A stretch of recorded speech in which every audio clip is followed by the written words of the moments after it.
Hey guys, it's been a long time since I've done a Japan this video, so I thought because the weather is beautiful, it's about 21 degrees Celsius here in central Tokyo, I thought I'd take us to Shinagawa, which is perfect for history nerds, probably perfect for travelers, but a lot of people don't really come to this part of town, so we're going to take a look at some spots in Shinagawa that you might not otherwise go to. The first spot that we're coming to that tourists generally never come to in Shinagawa is Gotenyama, which literally means palace on the mountain, or mountain palace.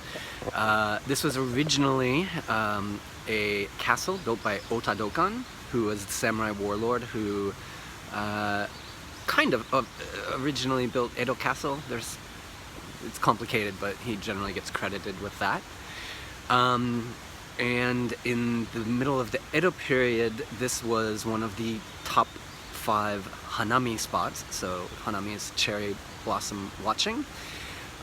It's still a great secret spot for seeing cherry blossoms here. As you can imagine, Tokyo being a very populous city, most of the cherry blossom spots are super crowded, so those of us who live in the city kind of cherish the quieter spots, and this is one of them. And sitting directly across from me is the Hara Museum of Contemporary Arts, which is an interesting museum, but also not a very popular one with tourists, so it's also a quiet gallery to check out cool contemporary art.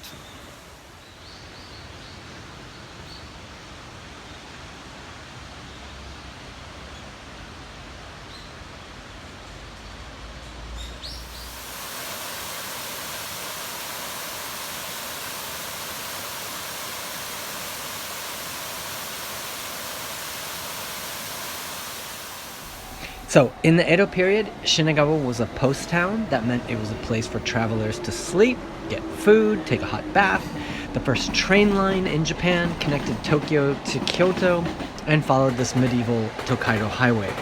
But here you can see the trains, the Tokaido line, the Yamanote line, the Keihin Tohoku line, the world-famous Shinkansen or bullet train, and the Narita Express.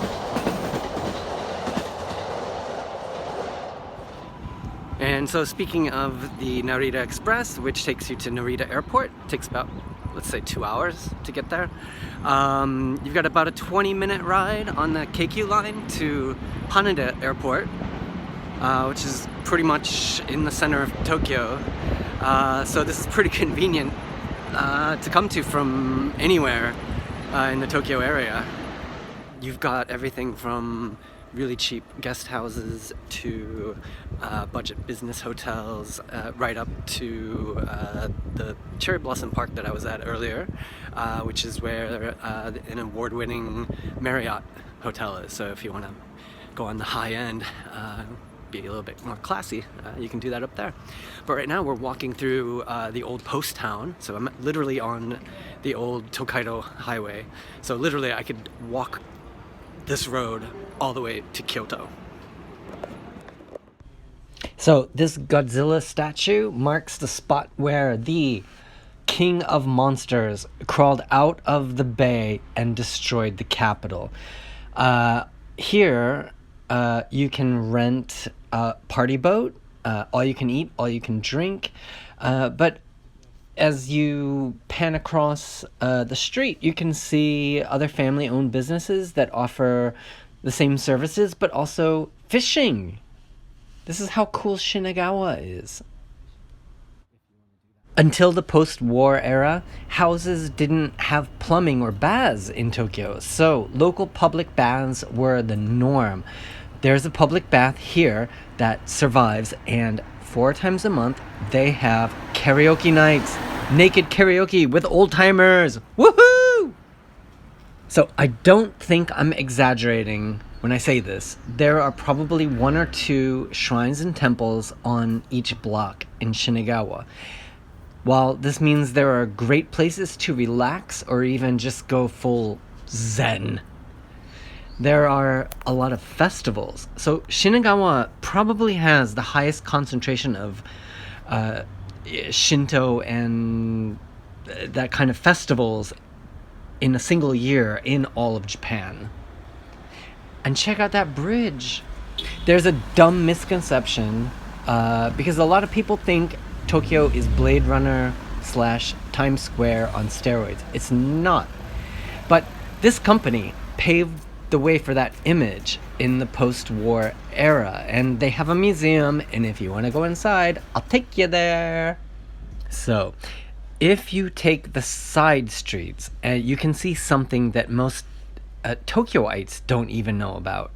The seawall that the shogunate built in the 1700s to prevent erosion and protect the bay.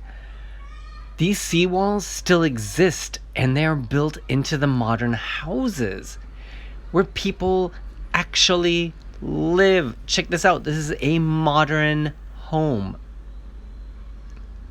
built on the old coastline.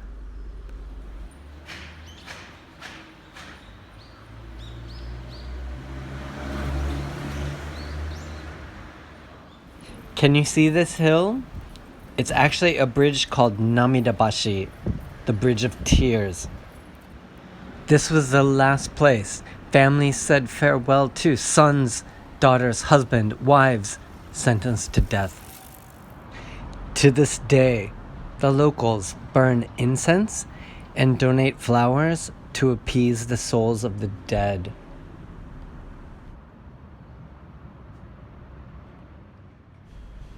These stones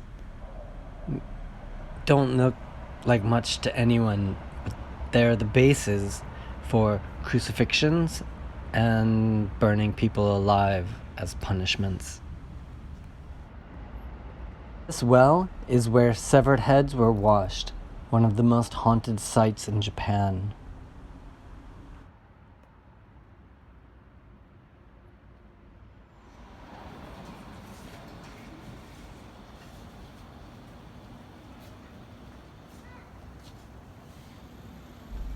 Not to leave on a downer note, and that was a downer, so I'm sorry about that. But if you're looking for souvenirs and gifts from Japan, I mean, Kyoto always gets first ranking, but I'd argue that Shinagawa does as well as Kyoto, or maybe even better, because the price is better here.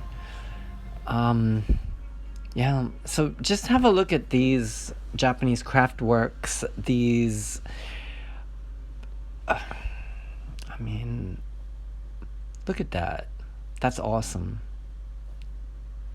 Maybe I should stop talking at this point.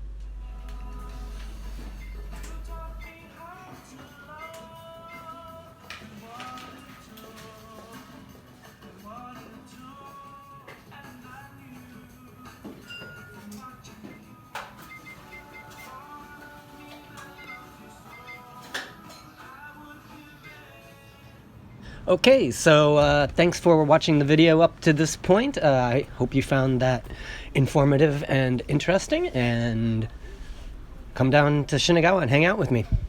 Peace.